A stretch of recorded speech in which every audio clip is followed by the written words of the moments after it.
Amin.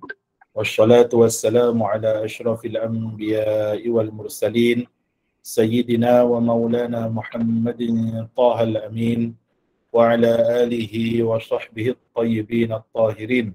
Allahumma alimna ma jahilna wa dhakkirna ma nasina wa anfa'na bima 'allamtana wa zidna ilman ya akramal akramin. Allahumma la sahla illa ma ja'altahu sahla wa anta ya hayyu ya qayyum taj'alul hazna idza syi'ta sahla. Nas'alullah an yukrimana wa yarzuqana niyyatal ikhlas fil qawli wal amal, amma ba' akhlisun niyyah lillahi ta'ala. Muslimin dan muslimat dirahmati Allah, marilah kita sama-sama mengikhlaskan niat di hati kita semata-mata kerana Allah Subhanahu wa taala, amma ba'. Maka hari ini insya-Allah kita masuk pada soalan yang seterusnya, iaitu soalan yang ke-12. Yang mana pada sesi yang lalu kita telah pun menjelaskan mengenai makna ibadah dan kita telah menjelaskan makna doa, yang mana doa itu datang dengan dua makna. Kadang-kadang doa datang dengan makna ibadah, kadang-kadang doa datang bukan dengan makna ibadah. Maka hari ini insya-Allah kita sambung kepada perbahasan yang ke-12, iaitu satu perbahasan yang penting di mana pokok perbahasannya ialah untuk menjawab persoalan yang diketengahkan oleh sebahagian kelompok bahawasanya memanggil atau menyeru, dalam erti kata bahasa Arab nida, seseorang yang masih hidup ataupun masih mati, ataupun yang telah mati, ataupun yang hadir. Hadir tu maknanya yang wujud bersama dengan kita, depan kita atau berada bersama dengan kita, ataupun yang ghaib, yang tidak ada bersama dengan kita. Maka di sisi mereka menyeru ini hukumnya syirik. Menyeru ini hukumnya syirik. Sehingga kan dalam fatwa mereka yang parah, mereka sanggup untuk mengubah dalam bacaan tasyahud akhir bila kita menyebut assalamu alayka ya bacaan tahiyat akhir, tahiyatul mubarakatus salawatut thayyibatu lillah, assalamu alayka ayyuhan nabi. Mereka kata assalamu alayka nabi. Tak boleh ada sebut ayyuhan nabi kerana ayyuhan nabi itu adalah nida, seru. Kita sejahtera ke atas engkau wahai nabi. Bila sebut ayyuhan nabi, kerana pegangan mereka bahawasanya menyeru ini syirik. Di sisi mereka menyeru adalah syirik, menyeru adalah ibadah. Menyeru bererti dia telah melakukan ibadah kepada selain daripada Allah Subhanahu wa taala. Maka kita ahli sunnah wal jamaah dalam masalah nida, pertama perlu difahami bahawasanya nida ini dia bukan masalah akidah. Nida bukan masalah akidah. Itu yang pertama. Yang kedua, jika mereka memasukkan perkara ini dalam akidah, maka kita faham bahawasanya nida ini bukannya ibadah. Kerana mereka kata bahawasanya nida ini adalah doa, iaitu doa dengan makna ibadah, wal'iyadzubillah. Maka kita katakan kepada mereka, nida ini bukan ibadah, semata-mata memanggil. Contoh, kita panggil ya Muhammad, ya Nabi Allah, ya Rasulullah. Contoh kita dalam qasidah kita baca assalamu alaik Zainal Anbiya. Lepas tu dalam qasidah tu kita ada memanggil nama Nabi. Kita memanggil Nabi SAW contohnya. Dan sebagainya. Maka di sisi mereka perkara-perkara ini adalah syirik. Perkara ini adalah syirik. Mengeluarkan seseorang daripada Islam. Wal'iyadzubillah. Maka apa hukum sebenar nida ini? Maka kita datangkan dalil. Okay, kita datangkan dalil dan jawapan bagi persoalannya. Baik. Kata pengarang, ma hukmu nida'i nabiyyin aw waliyyin walau kana ghaiban aw talabu syai'in minhu lam tajri bihi al-'adah. Apakah hukum memanggil atau menyeru an-nida seseorang nabi atau wali meskipun bukan di hadapan mereka?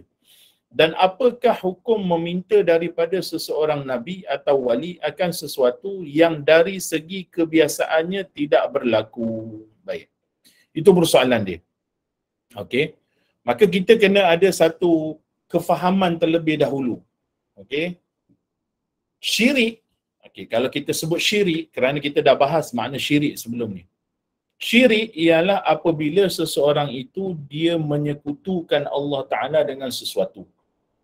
Atau apabila dia menyamakan Allah Ta'ala dengan makhluknya, itu baru dipanggil sebagai syirik. Itu yang pertama. Yang kedua, apabila mohon kepada seseorang, contohnya, kita minta pada seseorang, contoh kita call dekat ayah kita, ayah tolong transfer duit boleh tak ayah? Saya dah tak ada duit ni, tolong transfer. Ayahnya tak ada dekat sini ni. Ayahnya kat kampung, dia dekat asrama. Bila dia call ayah dia gaib. Ayah dia tak ada dengan dia. Adakah dia syirik? Kalau di sisi kelompok ni, syirik. Padahal kita minta tolong, kita minta transfer duit, kita minta sesuatu perkara daripada yang selain daripada Allah. Apa dalil? Apa dalil mereka untuk mengatakan bahawasanya meminta tolong kepada selain Allah syirik? Mereka hanya menggunakan surah daripada Al-Fatihah. Yang ini surah daripada Al-Quran yang mana suratul Fatihah. Bila mereka mentarifkan dan menafsirkan iyyaka na'budu wa iyyaka nasta'in. Mereka kata iyyaka na'budu wa iyyaka nasta'in. Pada kalimah iyyaka nasta'in, hanya kepada engkau kami minta tolong, kata mereka haram minta tolong kepada selain Allah. Itu perbahasan dia. Adakah benar? Tidak. Kerana Allah Ta'ala dan Nabi SAW sendiri yang memerintahkan supaya kita mohon tolong kepada selain daripadanya. Nanti kita akan sampai. Apa makna sebenar yang dikehendaki oleh suratul Fatihah ini? Maka kata pengarang. Nanti kita akan pergi satu-satu. Kata pengarang. Yajuzu dhalika li'anna mujarrad dhalika la ya'uddu ibadatan li ghairillah. لا يعد عبادة لغير الله وليس مجرد قول يا رسول الله إشراكا بالله وقد ثبت أن بلال بن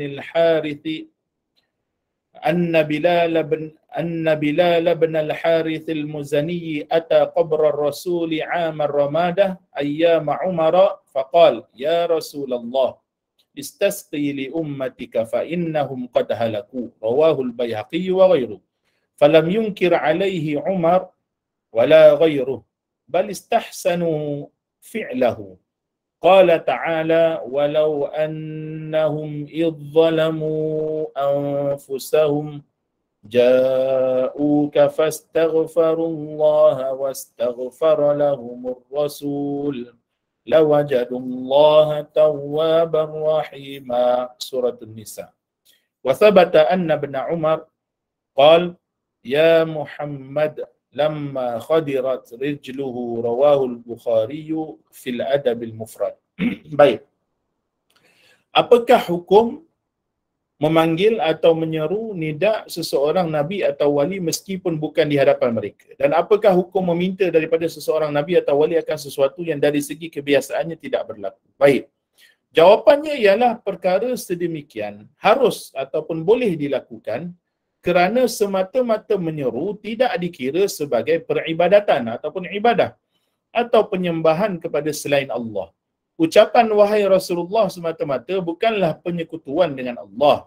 Ini kerana telah sabit bahawasanya Bilal ibn Harith al-Muzani radhiyallahu anhu, salah seorang sahabat baginda Nabi SAW, telah mendatangi kubur Nabi SAW pada tahun kemarau, pada saat pemerintahan Sayyidina Umar ibn Al-Khattab radhiyallahu anhu.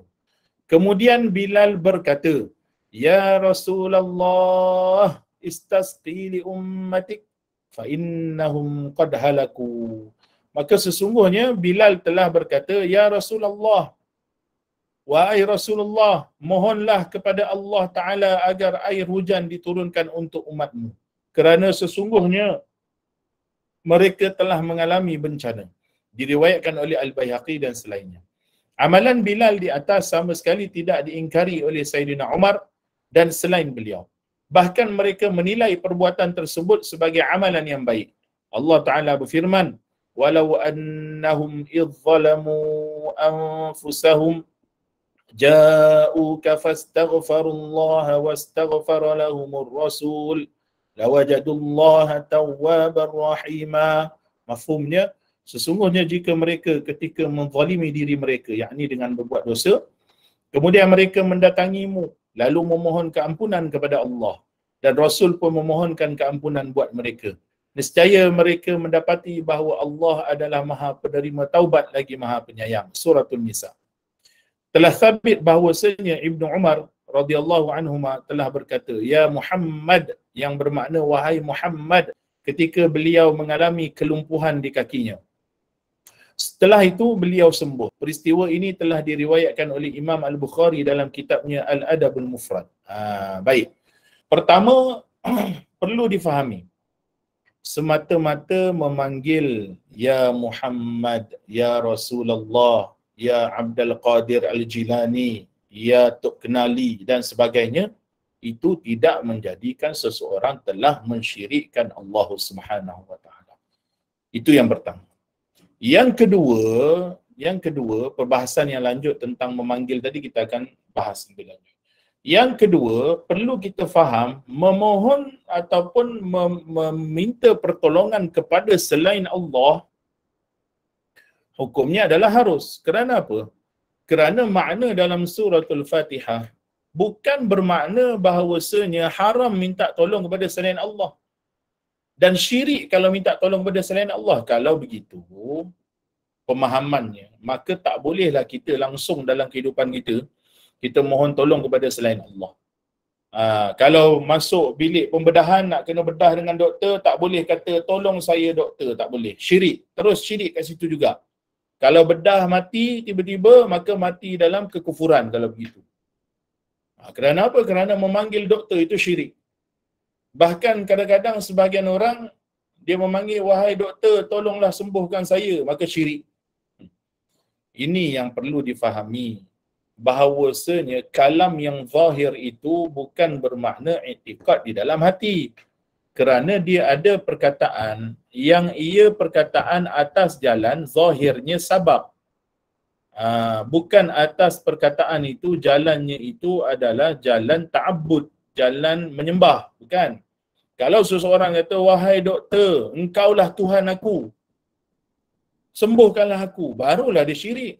Tapi kalau dia kata, wahai doktor, tolonglah aku, sembuhkan aku, atas jalan zahirnya kita faham bahawasanya dia mohon tolong pada doktor dengan i'tiqad bahawasanya doktor ini hanya sebab. Doktor ni hanya sebab. Yang menyembuhkan pada hakikatnya adalah Allah. Yang menyembuhkan seseorang adalah Allah pada hakikatnya. Hakikat akidah, seseorang yang beriman, of course dia meyakini bahawasanya pencipta ialah Allah. Sama ada perkara tersebut baik ataupun buruk, Allah Ta'ala yang menciptakannya. Jelas, itu adalah keimanan kita. Jadi kalau kita minta pertolongan kepada seseorang selain daripada Allah tentang suatu perkara, contohnya, maka itu tidak menjadikan seseorang itu syirik pada Allah.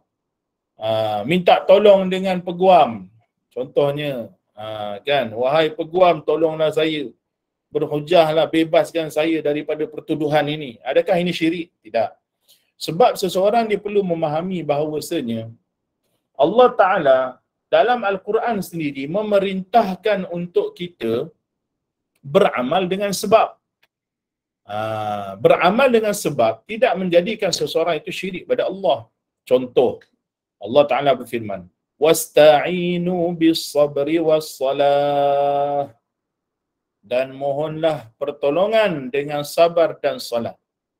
Adakah perintah Allah Ta'ala ni telah bercanggah dengan ayat dalam suratul Fatihah, iyyaka na'budu wa iyyaka nasta'in? Allah Ta'ala memerintahkan kita supaya minta tolong dengan sabar dan solat. Bukan minta tolong dengan Allah, tapi minta tolong dengan sabar dan solat. Adakah ini bermakna Allah Ta'ala telah memerintahkan untuk seseorang melakukan syirik kepadanya? Mensyirikkan Allah dengan perbuatan solat, mensyirikkan Allah dengan sabar? Tidak. Begitu juga Allah Ta'ala berfirman, وَتَعَاوَنُوا عَلَى الْبِرِّ وَالتَّقْوَى وَلَا تَعَاوَنُوا عَلَى الْإِثْمِ وَالْعُدْوَانِ. Allah Ta'ala sendiri berfirman, yang mafhumnya, bertolong-tolonglah kamu di dalam kebaikan dan ketakwaan. Maknanya Allah Ta'ala memerintahkan untuk kita manusia ini saling membantu di antara satu sama lain. Jadi bagaimana berlakunya bantuan? Ialah apabila seseorang minta tolong. Kalau orang minta tolong dengan kita, itu tidak menjadikan seseorang itu syirik kepada Allah Subhanahu Wa Ta'ala. Dalam ayat yang lain juga, banyak lagi hadis Nabi SAW dan ayat yang lain juga. Contohnya hadis Nabi SAW menyebut mengenai innallaha fi aunil abdi ma kana al-abd fi auni akhihi. Sesungguhnya bantuan Allah Ta'ala itu bersama dengan hambanya selagi mana hambanya itu membantu hambanya yang lain. Mafhumnya apa kat sini? Maknanya kita sebagai hamba Allah Ta'ala dituntut untuk membantu orang lain dan dituntut juga untuk kita mohon pertolongan kepada selain Allah Subhanahu Wa Ta'ala. Yang ini diharuskan untuk kita memohon pertolongan.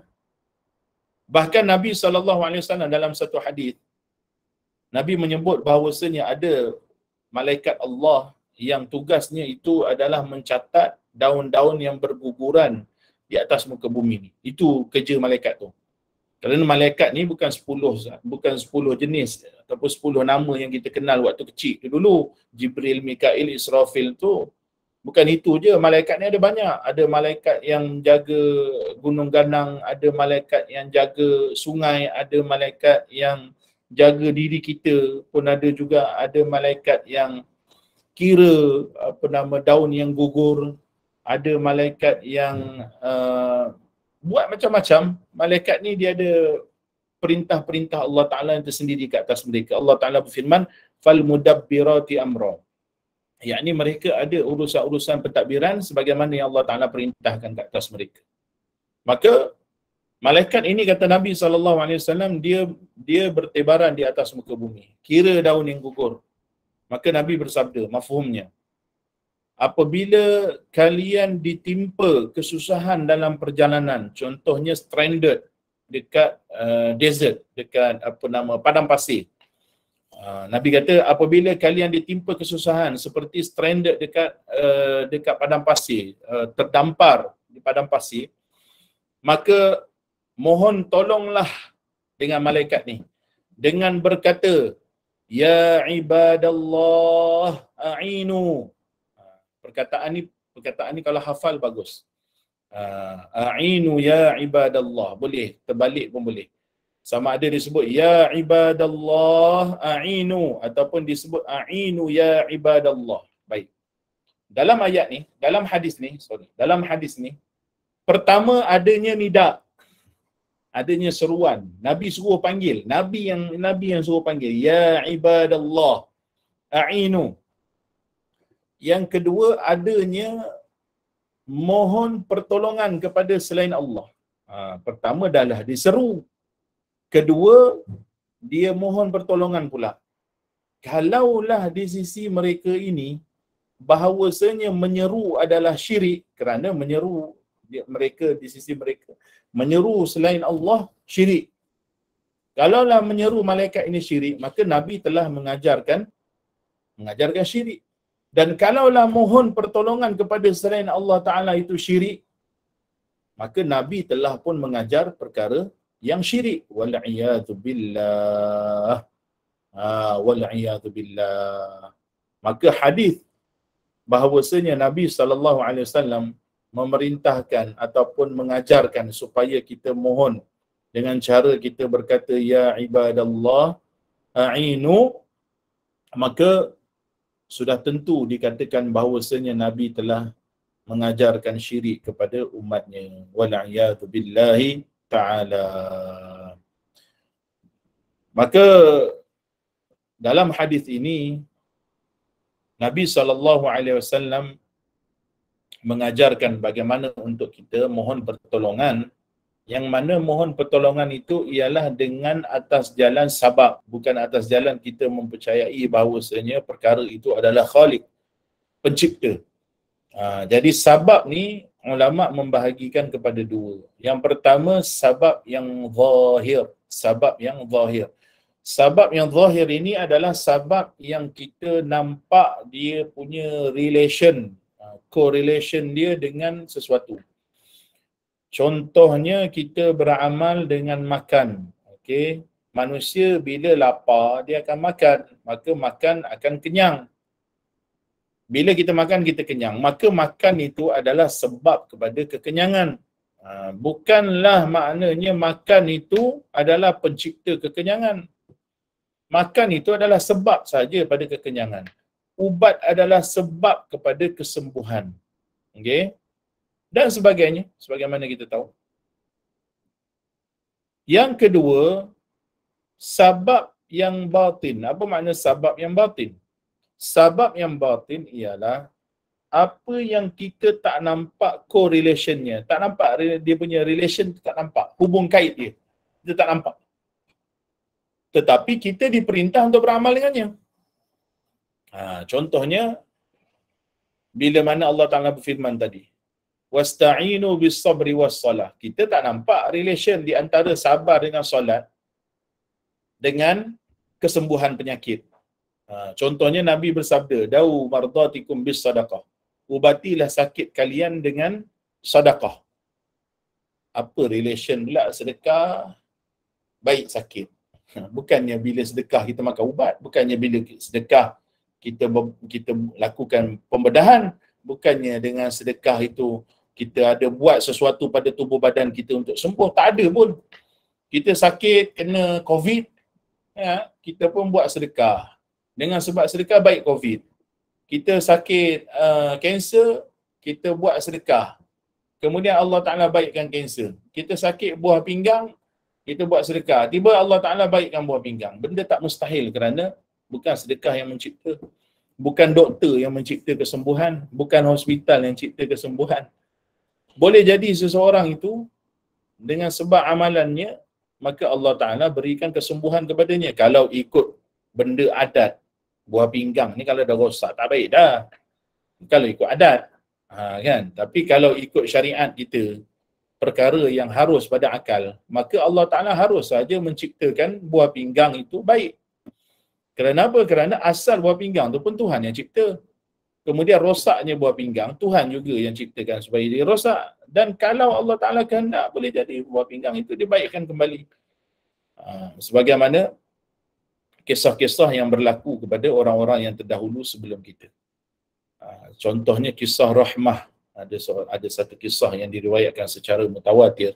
Kisah Rahmah, yang mana Rahmah ni suatu ketika dia ada di kisah yang panjang, kisah Rahmah ni. Namun kisah Rahmah ini masyhur. Yang mana Rahmah ini dikenali sebagai wanita yang tidak makan dan tidak minum sepanjang hayat dia. Maknanya dia tak makan, tak minum, tapi dia tak lapar dan tak dahaga. Memang berlaku. Dan telah dicek oleh ramai ulama, telah dicek oleh ramai sejarawan yang menyatakan bahawasanya memang Rahmah ni tak makan, tak minum sampai akhir hayat dia. Maka dia tak berak, tak kencing lah. Bila tak makan, tak minum, dia tak berak, tak kencing lah. Tapi hidup dia macam orang yang normal. Kerana apa? Kerana dia adalah orang yang redha dan sabar di atas kepergian suaminya yang jihad fi sabilillah dan mati syahid di jalan Allah Subhanahu wa taala. Ada kisah yang panjang. Tapi kita nak cerita dekat sini bahawasanya beramal dengan sebab bukan bermakna seseorang itu beriktikad bahawasanya sebab itu yang menciptakan. Kalau orang tu beriktikad sebab yang menciptakan, ubat yang menciptakan kesembuhan, doktor yang menciptakan kesembuhan, makanan yang menciptakan kekenyangan, of course kita ahli sunnah akan kata itu adalah syirik. Of course itu adalah syirik. Wal'iyadzubillah. Tetapi semata-mata memanggil, menyeru, ya ibadallah, ya Rasulullah, itu tidak menjadikan seseorang itu syirik kepada Allah Subhanahu wa taala. Bahkan dalam kitab ini dah menyebut bahawasanya Nabi SAW suatu ketika Nabi telah pun wafat. dan berlaku satu peristiwa kemarau yang panjang pada zaman Sayyidina Umar.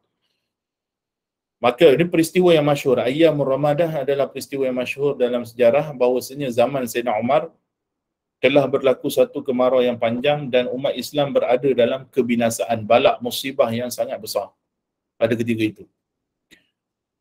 Maka dan diriwayatkan bahawasanya pada ketika itu juga orang-orang yang mencuri tidak dipotong tangan oleh Sayyidina Umar. Kerana apa? Kerana atas jalan perkara ini adalah darurat. Kerana ramai yang mencuri, mereka mencuri bukan kerana mencuri, tapi mereka mencuri kerana kelaparan. Mereka mencuri kerana mereka ditimpa musibah Ramadah ni, musim kemarau ni. Maka apa yang dilakukan oleh para sahabat? Maka dalam peristiwa ini ada dua kisah. Okey, dalam peristiwa Ramadah ni ada dua kisah.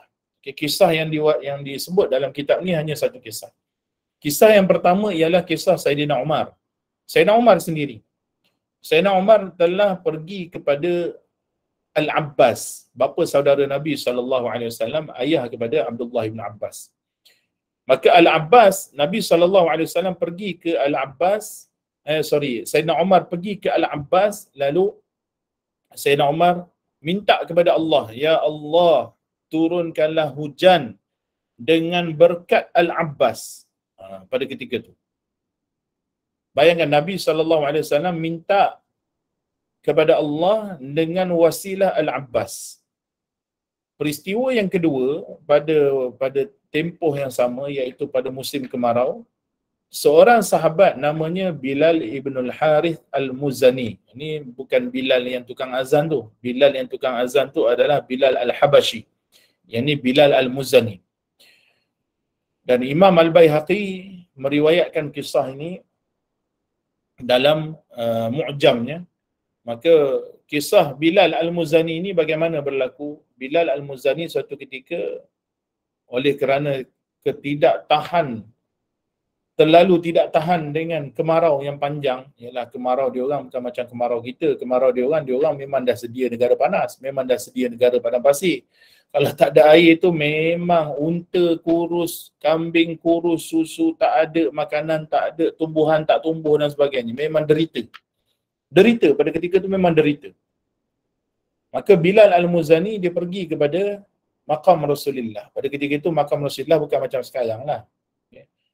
Mereka pergi ke makam Rasulullah SAW, maka Bilal al-Muzani pergi ke makam Rasulullah. Lalu apa yang Bilal al-Muzani kata? Dia pergi kepada makam Rasulullah lalu dia berkata, ya Rasulullah. Dia seru Nabi. Pertama dia seru Nabi. Ni sahabat Nabi ni. Kalau orang mendakwa, menyeru orang yang telah mati ini syirik, maka sesungguhnya Bilal al-Muzani telah syirik. Kalau Bilal al-Muzani syirik, maka Bilal al-Muzani bukan sahabat Nabi, kerana ta'rif sahabat Nabi itu mereka yang bertemu dengan Nabi, beriman dengan Nabi dan mati dalam keimanan. Itu ta'rif sahabat Nabi. Kalau Bilal al-Muzani ini syirik, sudah tentulah dia bukan lagi sahabat Nabi. Maka Bilal al-Muzani ini pergi kepada makam Nabi lalu berkata, ya Rasulullah, istasqi li ummatik. Makna zahir ialah perkataan ini seolah-olah dia kata pada Nabi, ya Rasulullah, turunkanlah hujan buatmu. Tak. Makna di sini adalah, ya Rasulullah, istasqi li ummatik, yakni mohonlah kepada Allah supaya Allah Ta'ala turunkan hujan bagi umatmu. Kerana istasqi ini maksudnya ialah mohonlah supaya Allah Ta'ala turunkan hujan buat umatmu. Fa'in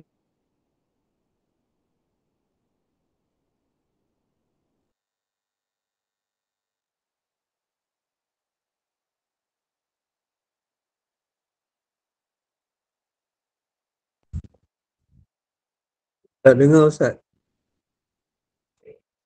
Masalah connection ke?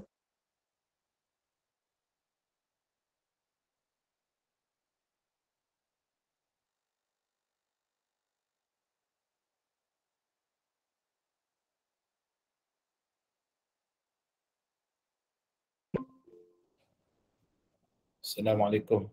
Dengar? Sorry. Ulang balik tadi. Dengar Ustaz, dengar. Maka tadi.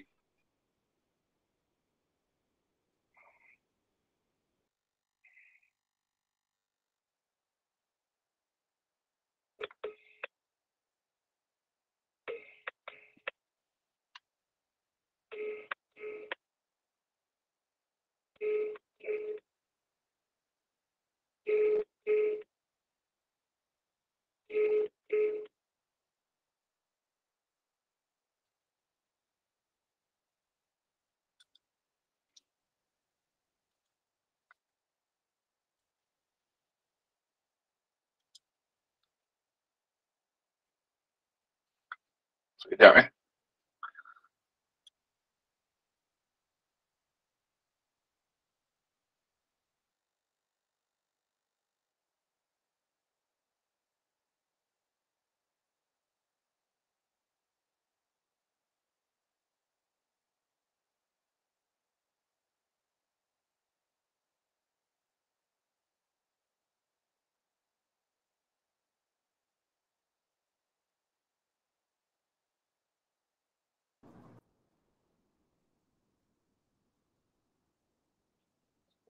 Sorry, hujan Okey.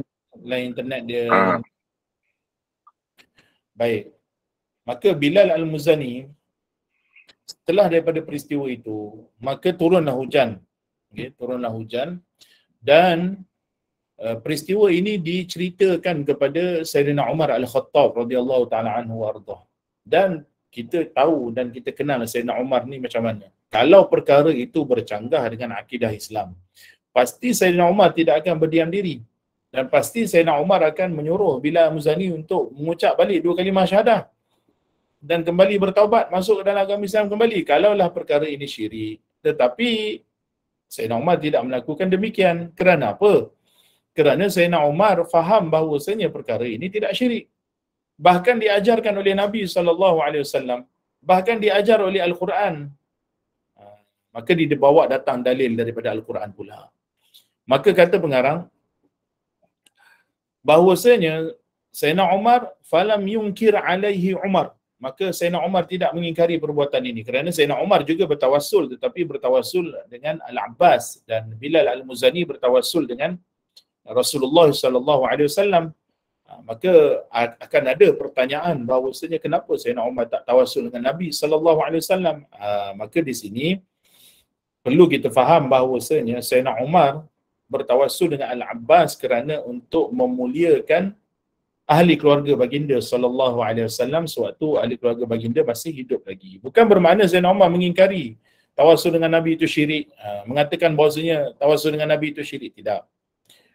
Dan ayat ini pula Allah Ta'ala berfirman, walau annahum idzalamu anfusahum ja'uka fastaghfarullaha wastaghfara lahumur rasul lawajadullaha tawwabar rahima.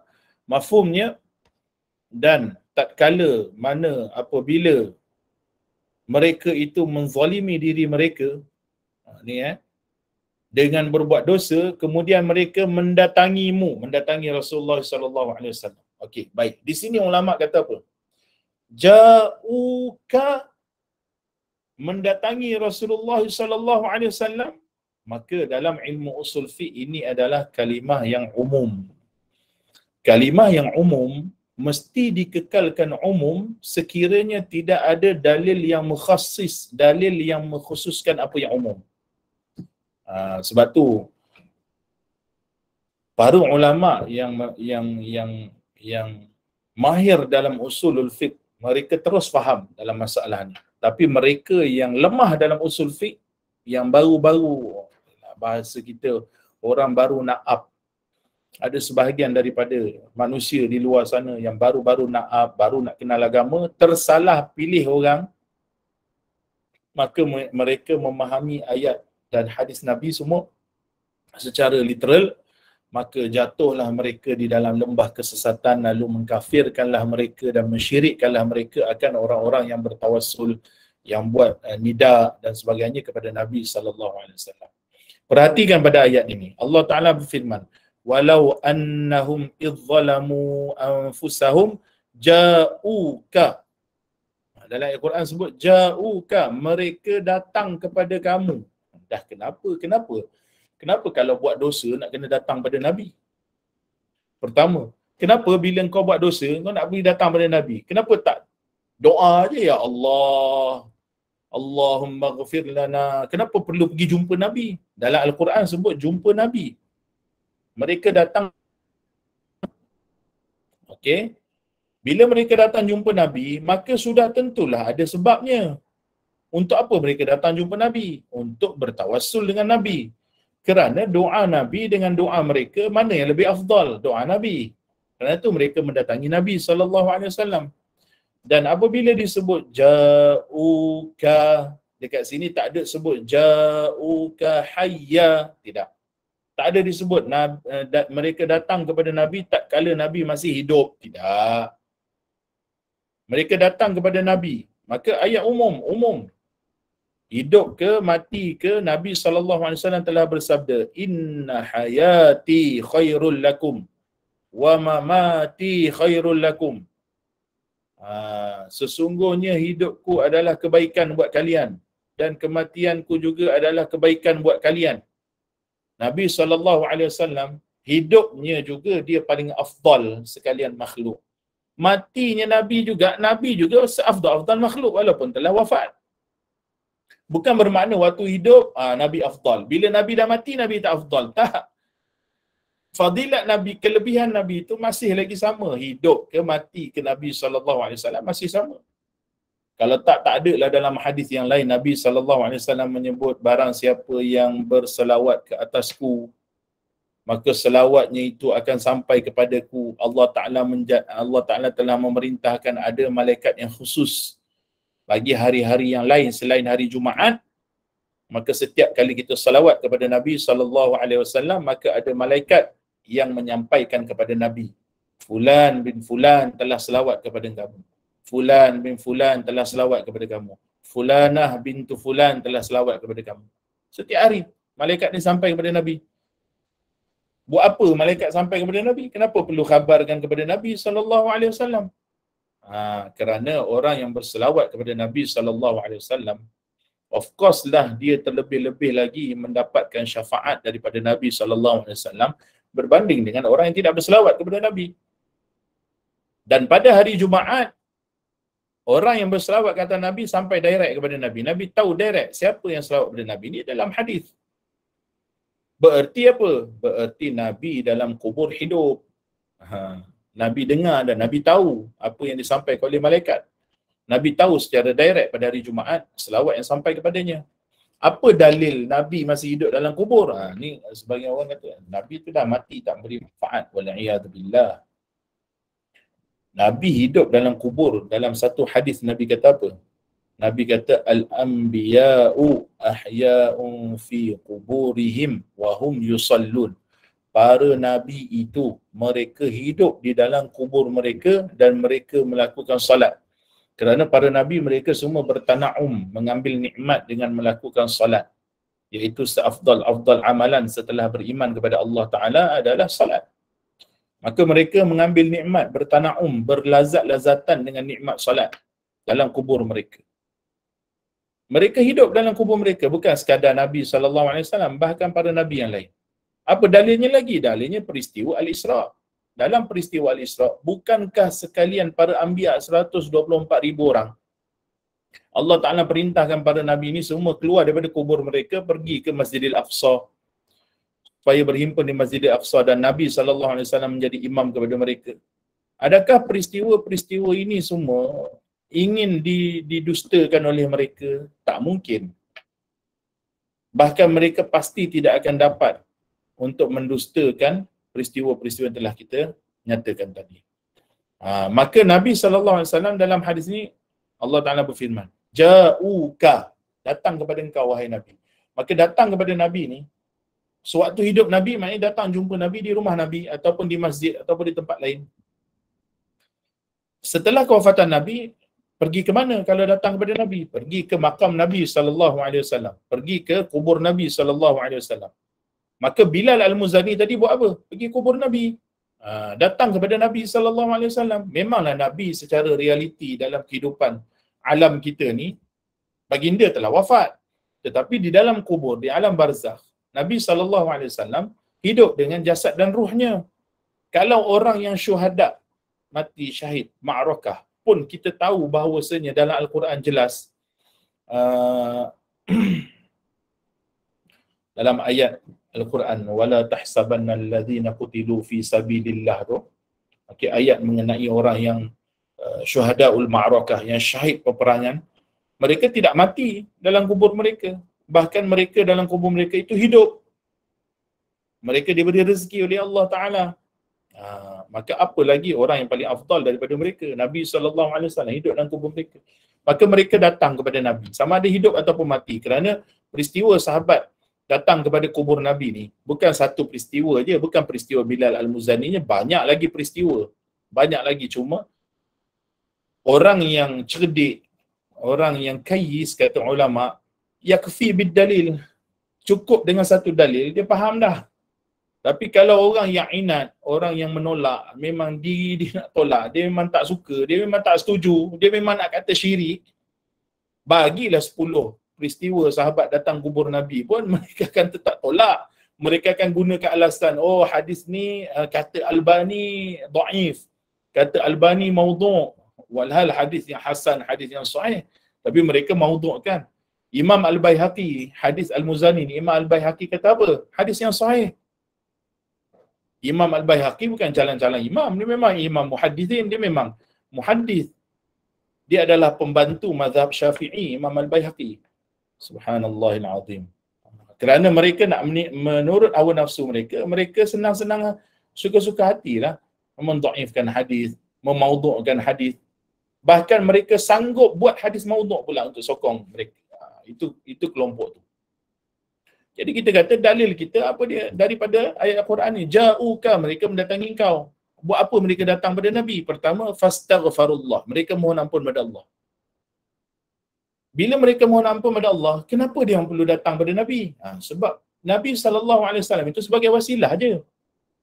Sebagai wasilah kerana mereka memuliakan Nabi dan mereka tahu Nabi SAW adalah seafdal-afdal makhluk dan doa Nabi lebih afdal daripada doa mereka. Maka mereka mohon ampun kepada Allah dengan cara mereka mohon Nabi supaya mereka minta pada Nabi supaya mohon ampun pada Allah. Apa dalilnya? Dalam ayat ni. Wastaghfara lahumur rasul. Dan Nabi pula mohon ampun bagi pihak mereka. Wastaghfara lahumur rasul maknanya Nabi mohon ampun bagi pihak mereka. Ini kalau kita faham masalah ni, kita faham juga apa yang disebut di hari akhirat kelak, syafaat. Syafaat. Apa makna syafaat? Syafaat ni maksud apa? Syafaat ni maksudnya talabul khairi minal ghairi lil ghairi. Makna syafaat ialah mohon kebaikan daripada yang lain untuk yang lain, bukan untuk diri dia. Nabi bila bagi syafaat, dia bukan untuk diri dia, untuk umatnya dan juga umat Nabi yang lain, yang Muslim. Nabi bila mengangkat tangan, ya Allah, lepaskanlah mereka ni daripada azab kepanasan hararatus syams, daripada kepanasan matahari di mahsyar kelak. Maka Nabi doa untuk siapa? Bukan untuk diri dia. Dia, Nabi SAW, dia ada kedudukannya di bawah bayangan arash, kedudukan yang tinggi. Tetapi dia mohon untuk selain daripadanya yang diazab dengan kepanasan matahari. Maka Nabi punya doa beri syafaat kepada yang lainnya. Maka bila para sahabat datang jumpa Nabi, mohon ampun kepada Allah dengan cara minta Nabi yang mohonkan ampun, maka Allah Ta'ala berfirman dalam ni, la wajadullaha tawwabar rahimah, maka mereka pasti akan dapati bahawasanya Allah Ta'ala itu maha mengampuni. Jadi untuk kita yang masih hidup sekarang ni, kalau kita pergi ke makam Nabi SAW, kita masuk daripada Babus Salam, pergi ke Masjid Nabawi, Masya Allah, itu adalah satu nikmat.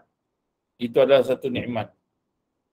Yang mana Nabi SAW janjikan pula, sesuai dengan hadis ni, Nabi janji pula dalam hadis. Nabi janji dalam hadis, tuan-tuan, muslimin dan muslimat dirahmati Allah.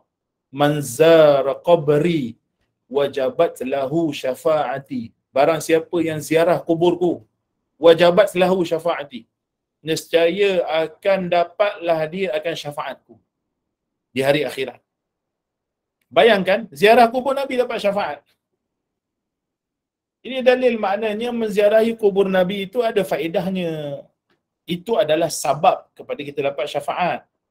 Tapi yang memberi syafaat pada hakikatnya siapa? Yang memberi pertolongan saat kita di hari akhirat kelak, di mahsyar, mengalami kepanasan matahari ini, siapa yang pada hakikatnya memberi pertolongan kepada kita? Allah.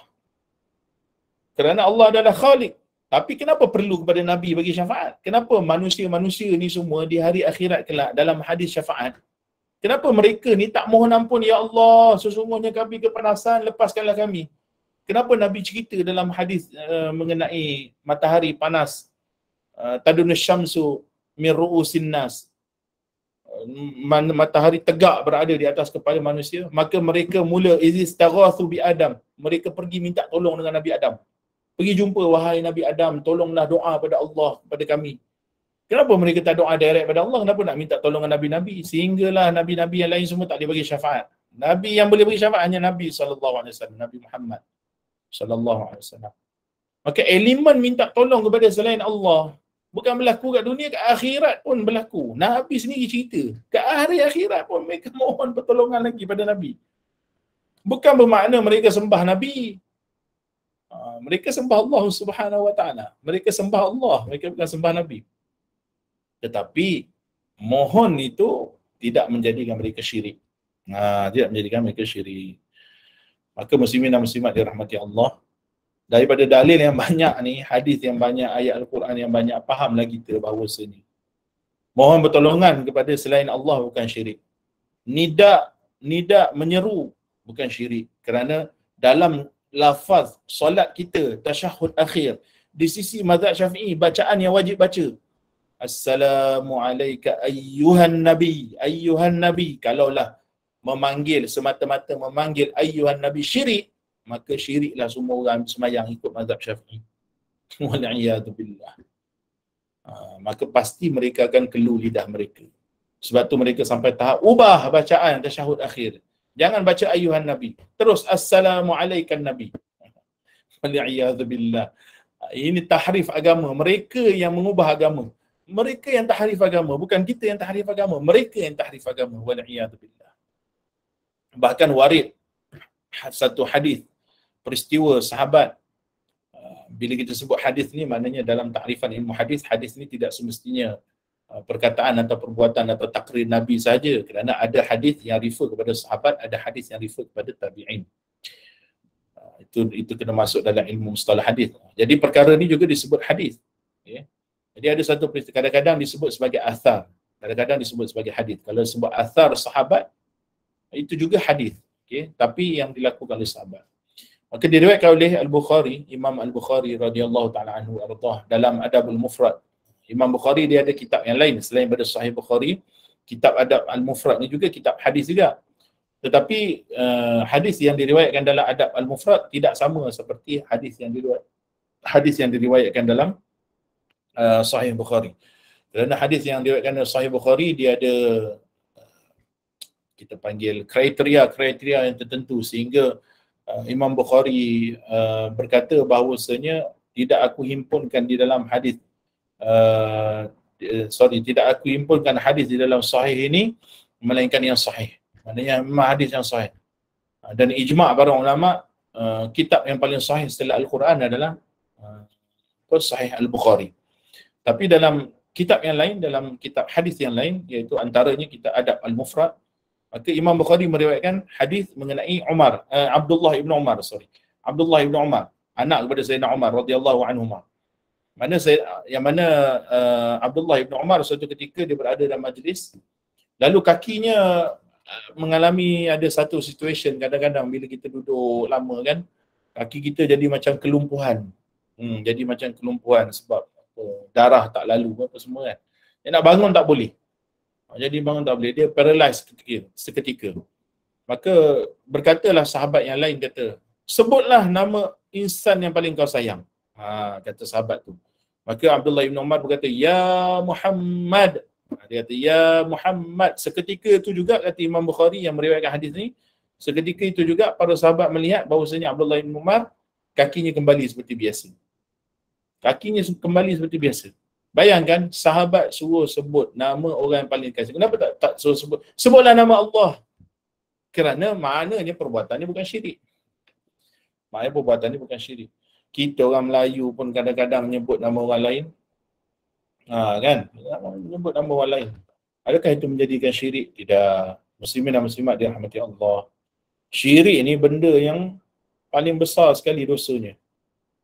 Paling besar sekali dosanya. Tak mungkin para sahabat ini mereka melakukan dosa yang paling besar, sedangkan mereka yang paling mengetahui mengenai agama. Mereka ambil direct agama daripada Nabi SAW. Kalaulah perbuatan ini syirik, maka sudah tentu para sahabat terlebih dahulu akan menyatakan ini syirik, dan para sahabat terlebih dululah yang akan memancung kepala-kepala mereka yang menziarahi kubur Nabi, memancung kepala-kepala mereka yang melakukan nidak kepada Nabi SAW, kerana Nabi SAW tidak pernah mengajarkan perkara yang syirik.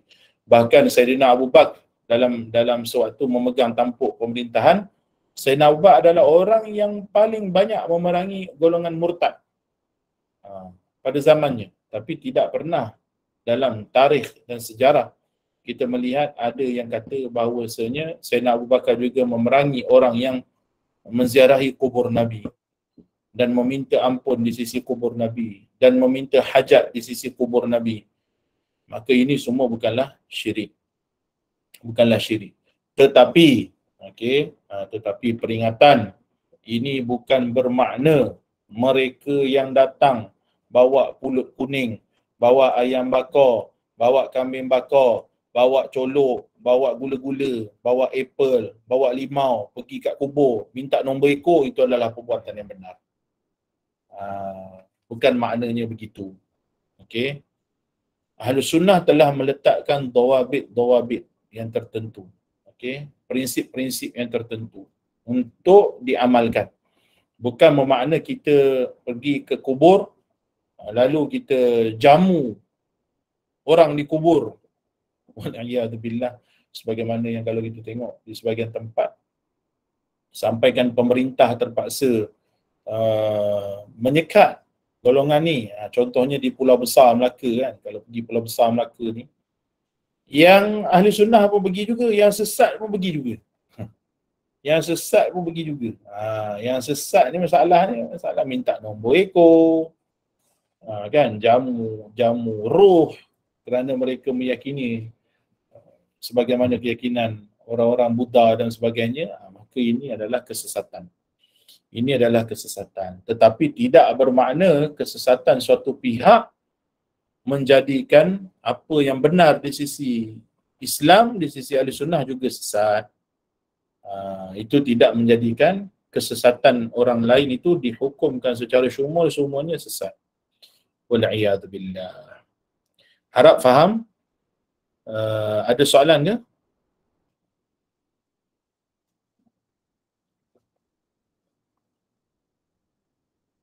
Kalau tak ada soalan, kita habis setakat ni dulu. Barakallahu fikum, jazakumullahu ta'ala kulla khair. Minggu depan insya-Allah kita akan terangkan makna istighathah dengan isti'anah.